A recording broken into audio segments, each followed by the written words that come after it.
안녕하십니까, 위험상입니다. 지금 시간 2월 9일 월요일 오후 5시 넘은 시간 되겠습니다. 지난 영상에서는 증시 추가 하락에 주의하셔야 된다라고 말씀을 드렸었는데, 저는 사실 양방자리로 봤습니다. 다만 떨어질 확률이 조금 더 크기 때문에 주의하셔라라고 얘기를 드렸던 거고요. 이게 올라가면 돌파했을 때 사면 그만인데, 떨어지면 답도 없는 자리였기 때문에 저는 이렇게 좀 얘기를 드렸었던 거고, 이게 옵션적으로 QQQ 600을 굉장히 강조 드렸었고, 600이 깨지면 좀 어려워진다. 다만 590의 강한 지지라인이 있기 때문에 여기서도 지지 나올 확률이 좀 있지 않을까 봤었고, 옵션적으로 이해가 되시는 분들은 QQQ 590 근방에 갔을 때 매수로 대응하지 않았을까 하고 그렇게 좀 생각을 해볼 수가 있겠고요. 저는 지난주 금요일 날에 이제 급등이 나올 것 같아서 QQ가 590에서 지지받고 올라오는 모양새, 그리고 S&P도 6,800 위로 좀 올라오는 모양새였기 때문에 모집 게시글을 통해서 숏이랑 빅스 이제 거의 대부분 익절을 했다라고 알려드렸고, 뭐 아이렌, 인텔 그 이외에 다른 종목들 좀 매수했다라고 먼저 좀 알려드렸었고요. 그리고 나서 코인도 좀 70K 그 이상도 한번 노려볼 수 있지 않을까 하고 이제 전체 게시글로 한번 더 올려드렸었고,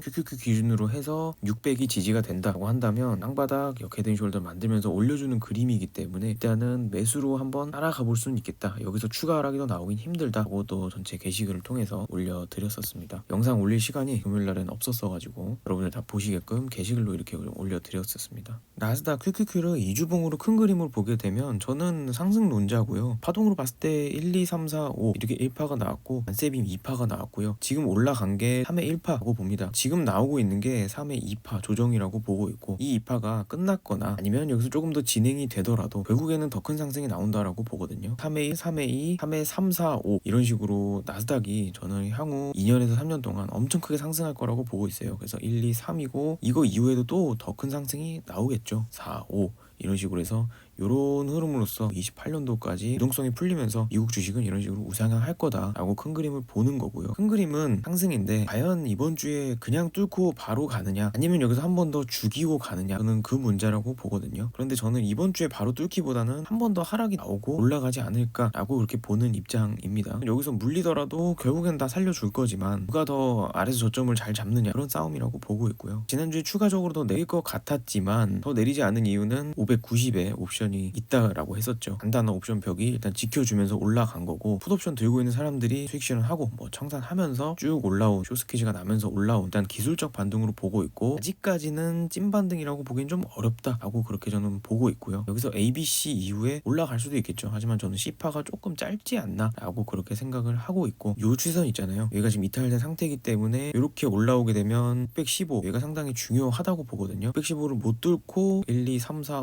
5가 되거나 아니면 여기서부터 하나, 둘, 셋, 넷, 다섯 터미널 파동이 됐든 임펄스가 됐든 어쨌든 한 파동 더 떨어지고 매물대 만들고 이렇게 올라가는 그림이 맞지 않나 라고 현재로서는 그렇게 보고 있고요. 저는 계속 강조 드리는 거는 여기서 매수하기는 좀 어정쩡한 라인이라고 보기 때문에 아예 내려오면 여기서 매수를 받거나 차라리 추세를 뚫어 올리는 걸 보고 저번과 같이 627, 630 요 라인을 뚫어 올리는 걸 보고 사는 게 맞겠다 라고 봅니다. 어차피 길게 봤을 때는 이런 식으로 올라갈 거기 때문에 돌파한다면 빠르게 가는 거고요. 돌파를 못한다면 이렇게 돌아서 가는 거기 때문에 돌파하고 사도 먹을 게 상당히 많기 때문에 기다렸다가 위에서 사거나 아예 내려오면 사거나 이런 식으로 보시면 되지 않나 라고 그렇게 보고 있습니다. 차트적으로는 이번 주부터 그냥 미친듯이 상방으로 가면서 신고가 랠리 만들어줘도 상관없는 자리입니다. 그렇지만 저는 상방으로 올라가기 좀 어려울 것 같다고 얘기 드리는 이유는 첫 번째가 옵션적인 것 때문에 그렇습니다. 계속 얘기 드리지만 S&P 7000은 통곡의 벽입니다. 상당히 옵션 물량이 많이 있고 이걸 뚫어내려면 획기적인 호재가 나와줘야 되는데 그런 게 없고, 실적 시즌에 실적이 엄청 잘 나와서 좋은 모멘텀을 만들어준 것도 아니고, 앞으로 무언가 이 7000을 뚫어줄 만한 트리거가 없다고 그렇게 생각하는 게 첫 번째고요. S&P 차트를 봐도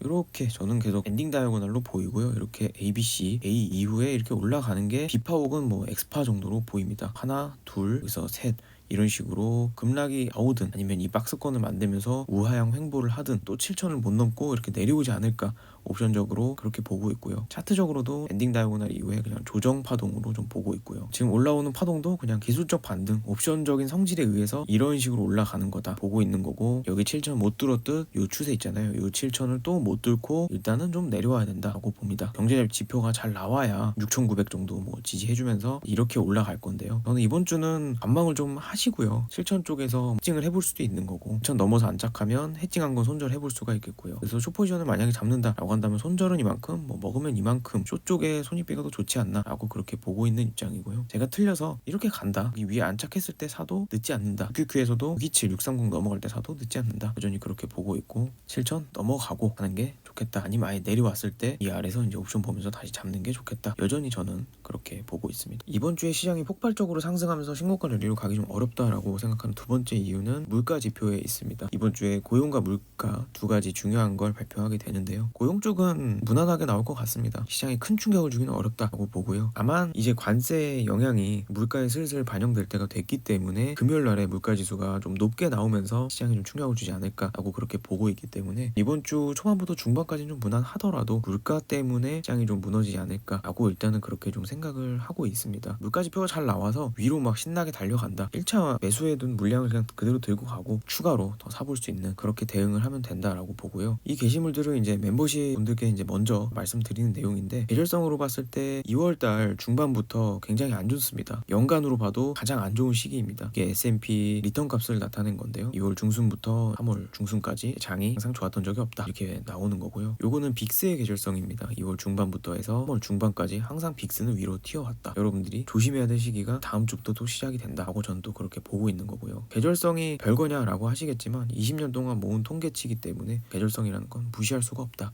라고 저는 그렇게 항상 보고 있고요. 마지막으로 한 가지 더 추가하자면요, 멤버십 공지로 올려드린 내용을 알려드리면, 이번 주에 미국이 국채 입찰을 하는데 10년물 30년물이 있어서 얼마나 입찰을 하는지 찾아봤는데 우리나라 돈으로 557조 원에 달하는 엄청난 규모를 이번 주 화요일, 수요일, 목요일 3일 동안 채권을 발행을 하게 됩니다. 지금 셧다운이 끝나서 TJ 잔고가 풀릴 때가 됐다고 하더라도 그 돈들이 전부 채권으로 갈 가능성이 있고 시중에 있는 유동성까지 다 빨아갈 가능성이 높습니다. 이번 주 3일 동안만 우리나라 1년 예산의 80%가 넘는 금액을 미국 시장에서 국채로 발행을 하게 되는 거고요. 저도 이 정도의 국채 발행은 드물지 않나 보고 있기 때문에 이 정도 국채 발행한다면 주식시장이나 코인시장이 좀 쉽게 오르긴 좀 어려울 거다고 그렇게 봅니다. 오르면 S&P 7천 부근에서는 좀 팔아야 되지 않나 라고 전 그렇게 보는 거고요. 내려오면 또 저가 매수를 노려보자, 이렇게 보는 거지 뭐 시장의 폭발적인 상승이 이번 주에 나올 것이다 라고 그렇게 보지는 않습니다. 반도체 지수를 보게 되면요, 역시 힘이 좋습니다. 저는 반도체 지수에 숏을 잡지는 않습니다. 이거 한번 튀어 오르면 숏 잡았던 거 수익 다 날라가니까요. 타이밍 한번 잘못 잡으면 또 마이너스가 날 수가 있기 때문에 일단 올라가는 건 하나 둘 셋 넷 다섯 이런 식으로 올라간다고 봅니다. 주 초반에 지수가 막 무너지지 않는다고 한다면 반도체 지수는 추가적으로 한 파동 더 올라갈 확률이 높다고 그렇게 봅니다. 340포인트가 무너지지 않는다라고 하면 370포인트를 향해서 달려갈 것이고, 그럼 이렇게 한 파동이 끝나고 조정이 이런 식으로 행보가 좀 나오지 않을까고 이렇게 보고 있기 때문에 신규 매수하실 분들은 손절 라인을 좀 타이트하게 잡고 들어가시고, 보유자 영역에서는 170포인트 속슬로 치면은 70불에서 뭐 70불 중반 정도까지 상승을 한 번 더 노려볼 수 있는 구간이 되겠다. 반도체 쪽에 숏을 치지 말자, 이렇게 보시면 되겠습니다. 다음은 전세계 대장 코스피랑 금을 볼 텐데요. 금요일날 멤버십 게시글 통해서는 ABC 플랫 이후에 코스피는 좀 올라갈 수가 있어 보인다, 저는 한국 주식 끌고 갈 거고 혹시 모르니까 인버스 약간 섞어서 가겠다, 이런 말씀을 드렸었고, 골드 같은 경우도 코스피랑 방향성이 같기 때문에 이런 식으로 반등 파동이라도 올라가면서 전고점 가까이 좀 올라갈 수 있지 않을까 하고 이렇게 말씀을 드렸었습니다. 코스피는 여기서 ABC 플랫 만들고 이렇게 오늘 갭 띄우면서 올려주는 모습입니다. 올라가는 파동은 하나 둘 셋 넷 다섯 이런 식으로 올라가고 있다라고 보고 있고, 거의 고점에 다 왔다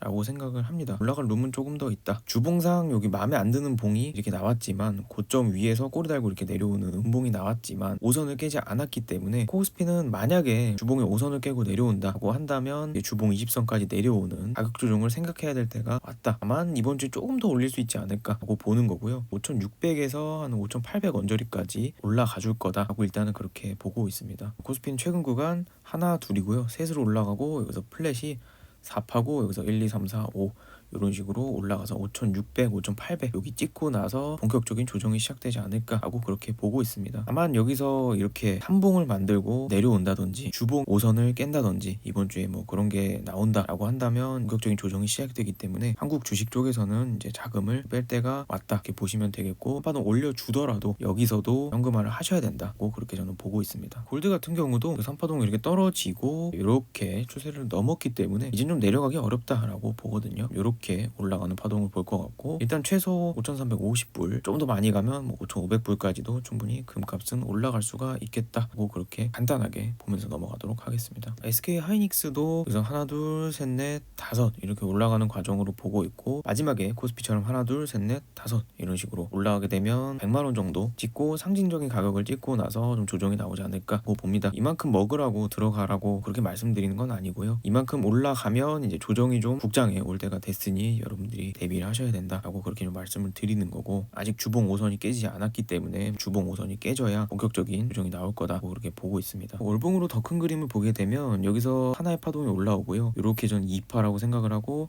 하나 둘 셋 넷 다섯 100만원 언저리에서 이제 3파를 찍고요. 4파가 나오게 될 텐데, 4파는 요 2파만큼의 기간 조정이 나올 거고 가격 조정보다는 만만하게 이렇게 옆으로 눕는 조정이 나올 겁니다. 그렇지만 첫 파동이 뭐 가격 조정이 안 나온다는 건 아니죠. 여기서도 한 반년 걸렸기 때문에 앞으로 반도체는 짧으면 4개월, 길면 반년 정도 조정을 좀 받을 때가 왔다고 보입니다. 그래서 미장의 반도체도 같이 조정을 좀 받지 않을까 그렇게 생각을 하고 있고, 4파 수렴이 끝나면 다시 한번 쭉 올라가면서 100만원 중반대까지 올라가는 장세가 나올 것이다. 올해 말에서 내년까지 이런 흐름으로 보면 되기 때문에 때가 아니고 팔 때고, 중에 기회가 오면 반도체 쪽은 다시 SK 하이닉스 필두로 해서 잡아보자 이런 식으로 이해하시면 될 것 같습니다. 비트코인을 볼 텐데요. 차트 보기 전에 대폭락 원인이 무엇일까라는 거를 이제 해외 뉴스를 통해서 드릴 건데, 멤버십 게시글을 통해서 먼저 알려드렸던 거고, 홍콩 헤지펀드가 화산의 단서로 지목이 된다라고 합니다. 무리하게 레버리지를 땡겨서 IBIT ETF 콜옵션에 베팅을 했고 엔키리 트레이드를 이용했는데 엔화가 가치가 오르락내리락 하면서 자금 압박이 시작됐고, 설상가상으로 은 시장에서도 투자가 망했고, 비트코인 가격이 떨어지자 이 사람들이 가지고 있는 IBIT 물량이 쏟아지면서 강제 천상을 당했고 시장의 연쇄 청산으로 이어졌다라고 보고 있다고 합니다. 코인을 직접 매매한 게 아니고 ETF로 거래했기 때문에 기존의 뭐 커뮤니티나 언체인 데이터에 걸리지 않았던 것으로 추정된다고 하는 겁니다. 저는 그래서 이런 폭락이 나오려면 뭐 기관급이나 고래들이 대부분 다 죽어야 나오는 청산인데,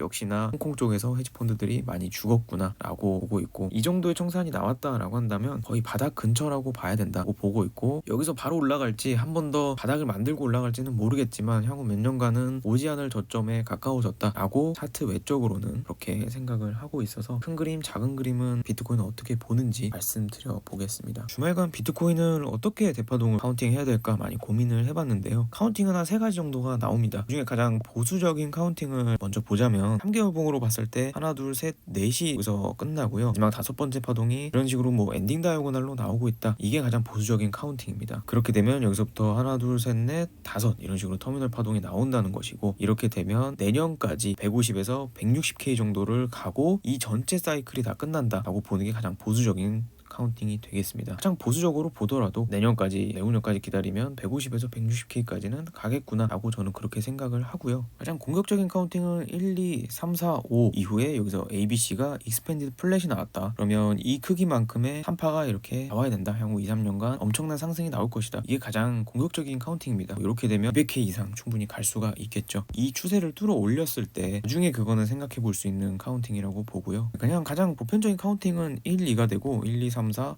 5, 1, 2, 3파가 연장으로 나왔고 4파가 이런 식으로 수렴이 나온다. 그 이후에 5파가 나와서 어쨌든 이 고점을 뚫는 상승은 한번 나올 것이다 라고 보는 겁니다. 지금 대파동이 무엇이 맞느냐 이거를 맞추는 게 중요하다기보다는요, 제가 생각한 3가지의 대파동은 공통점이 이 추세 상단까지는 가야 된다. 150에서 160K까지는 1년이 걸리든 1년 반이 걸리든 가게 돼 있다고 그렇게 공통적으로 이해를 하시면 되겠고, 카운팅들의 대전제 공통점은 추세 있잖아요. 19년도부터 올라온 요 추세선 밑으로 내려가서 주봉 이상 프레임이 안착을 하면 안 된다라는 게 이제 공통점으로 보면 되겠고, 저는 요 아래 매물 때 53에서 한 54K 정도 여기를 찍고 올라올 수는 있다고 봅니다. 이 추세 밑에, 그리고 이 레벨에서 주봉 이상이 마감한다라고 한다면 그거는 진짜 시즌 종료 이상의 비트코인이 이런 식으로 빠지는, 진짜 망하는 일이 생기는 그 정도라고 보고 있고요. 그게 아니라고 한다면 결국에는 최소 50에서 160K까지는 가야 된다. 이렇게 큰 그림을 이해하시면 될 것 같습니다. 그래서 주봉 프레임으로 봤을 때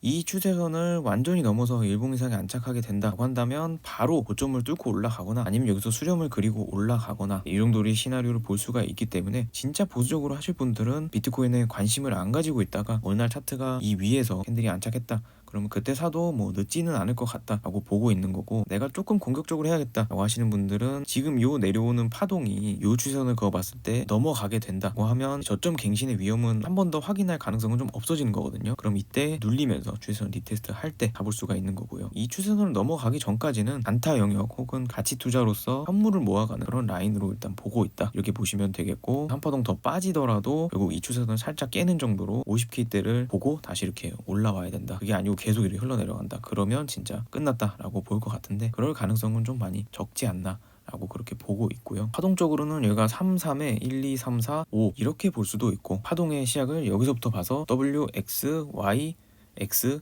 다시 Z파 이런 식으로 볼 수도 있습니다. 파동을 어떻게 보던지 간에 파동의 마지막은 임펄스가 나오게 됩니다. 5개 파동이 나와야 되기 때문에 1, 2, 3, 4, 5여도 여기가 임펄스가 나와야 되는 거고, 그래서 Z파로 A, B, C여도 여기가 결국에는 5개 파동이 나와야 되는 거기 때문에 우리는 배 파동은 그렇게 중요하지 않고 얘가 5개의 마디로 나왔는가 그거에만 집중하면 된다, 저는 그렇게 보고 있고, 일단 여기서 1, 2가 나왔거든요. 3파라면 지금이 4파 반등이 되고 한 파동 더 빠지는 게 5파가 될 거고, 그렇게 되면 이 저점을 살짝 깨는 정도로서 급격하게 말아 올릴 거다고 그렇게 봅니다. 만약에 한 번 더 깬다 그리고 50K 때 준다 그러면 여기는 이제 매수 자리가 되는 거고요. 50K 중반 그 정도에서 주봉 이상이 바깥에서 안착해 버린다, 손절 나가야 된다 하고 저는 그렇게 보는 거고, 만약 여기서 5파가 연장되는 경우도 가끔 있습니다. 1, 2, 3, 4, 5 보통 청산나거나 페닉셀까지 합쳐지고 강제로 다 매도가 나가는 거기 때문에, 그런 거라면 여기서 이렇게 5개 파동으로 끝나고 나서 쭉 올라갈 거다라고 보는 거거든요. 조금 더 작은 단위 4시간 프레임으로 보게 되면 지금 요 추세선은 이렇게 그어볼 수가 있거든요. 추세선은 어쨌든 돌파해서 놀고 있는 상태이기 때문에, 그래서 요 정도 ABC 플랫 그리면서 올라가는 건 괜찮아요. 한 67K 정도, 요 정도 이렇게 올라가면서 일단 요 매물대 18K까지는 뭐 순조롭게 가겠구나, 그에 더해서 이렇게 내려오는 파동이 다 끝났구나, 임펄스가 5파 연장으로 끝났구나, 이렇게 우리가 이해를 해볼 수가 있는 거고요. 증시가 또 와르르 쏟아지면서 67K가 깨진다 그럼 1, 2, 3, 4, 5 이런 식으로 찍고 이렇게 올라가는 그림이 나올 것이다. 또 작은 프레임까지 이해하시면 될 것 같습니다. 마지막으로 IBIT 옵션까지 보고 가겠습니다. 다시 언저리에서 간당간당하게 놀고 있을 텐데 다시 위에서 안착을 해준다, 10이 마감을 한다 그러면 좀 안정권이기 때문에 내려오는 파동이 다 끝났고 이제는 조금 상승을 도모해 볼 수 있지 않을까, 위로는 45 정도까지 열리기 때문에 상방으로 한 10% 정도 열리지 않을까 라고 보시면 되겠고요. 만약에 증시가 무너지면서 40이 지지가 안 된다 그러면 35 정도까지 떨어지겠고, 35 정도가 또 찐바닥이 될 거다, 50K 때 어딘가에서 매수를 받아볼 수 있는 그 정도로 보시면 되겠고, 비트코인도 중요하지만 여러분들이 IBIT 옵션을 좀 보면서 대응을 해보면 좋지 않을까 생각을 해서 언급을 드립니다. IBIT 마지막으로 보면 여기서 W, X, Y, X 얘가 이렇게 Z라고 한다면 3, 4, 5 ABC로 내려오는 과정이고, 마지막 내려오는 게 하나 둘 셋으로 보이거든요. 넷 다섯이 아직 명확하지 않기 때문에 수렴을 그리다 내려가든 뭐 급격하게 내려가든 어쨌든 40을 넘기면 벌써 끝나고 올라가겠구나 라고 보면 되는 거고, 40 못 넘기고 내려온다 35 이런데 옵션 있잖아요. 뒤로 내려가더라도 35 위로 올라오면서 종가 마감해주면 4, 5 찍고 이렇게 올라가는 거기 때문에 IBIT도 옵션 잘 보시면서 코인은 대처해 보시면 될 것 같습니다. 비트코인은 지금 여기서 끝나고 올라가거나 아니면 한 파동 아래 찍고 올라가거나 그거라고 봅니다. 향후 몇 년간 봤을 때 바닥 근처가 아닌가 하고 그렇게 생각을 저는 그렇게 하고 있습니다. IBIT 이외에도 이제 여러 종목들을 매일매일 장전에 옵션을 종목들 다 알려드리고 있기 때문에 멤버십 오셔서 좋은 정보 받아가셨으면 좋겠고요. 이상으로 영상 마치도록 하겠습니다. 감사합니다.